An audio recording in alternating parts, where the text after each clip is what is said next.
मराठा आंदोलनाच्या पार्श्वभूमीवर सरकारच्या जोरदार हालचाली सुरू झाल्या। थोड्याच वेळात मुख्यमंत्री, दोन्ही उपमुख्यमंत्री, मंत्रिमंडळ उपसमितीचे अध्यक्ष राधाकृष्ण विखे पाटील आणि महाधिवक्ता वीरेंद्र सराफ यांच्यात महत्त्वाची बैठक होती।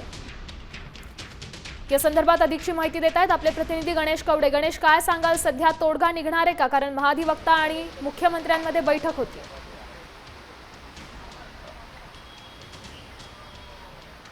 श्यामल, नक्कीच मुख्यमंत्री आणि दोन्ही उपमुख्यमंत्री, त्याचबरोबर मराठा उपसमितीचे अध्यक्ष आणि सदस्य, त्याचबरोबर आणि शिंदे समितीचे असणारे अध्यक्ष संदीप शिंदे आणि त्यांचे सदस्य, या सगळ्यांसोबत ही महत्त्वाची बैठक आहे ती वर्षा बंगल्यावर पार पडताना पाहायला मिळते। कारण की लवकरात लवकर कशा पद्धतीने तोडगा काढावा या संदर्भात ही खरं तर महत्त्वाची बैठक आहे ती पार पडते। आणि खरं तर 2 कोर्टाने जे निकाल दिलेले आहेत या अगोदरचे आणि याच पार्श्वभूमीवर ही महत्त्वाची बैठक आहे ती होताना पाहायला मिळते। जर सरसकट कुणबी प्रमाणपत्र द्यायचं झालंच तर कोर्टासमोर पुन्हा एकदा ते आरक्षण आहे ते टिकणं गरजेचं आहे।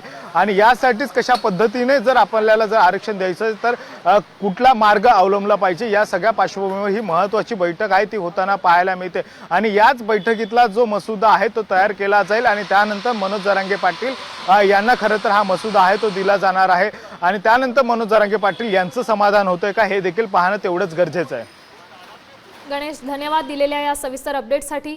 आपण पाहू शकतो या बैठकीनंतर पुन्हा मनोज जरांगेंची काय भूमिका असणार आहे, काय सांगण्यात येत आहे हेच पाहणं महत्त्वाचं आहे। आता isakal.com आहे देशातील नंबर 1 ची मराठी न्यूज वेबसाईट। प्रत्येक अपडेटसाठी isakal.com ला नक्की भेट द्या।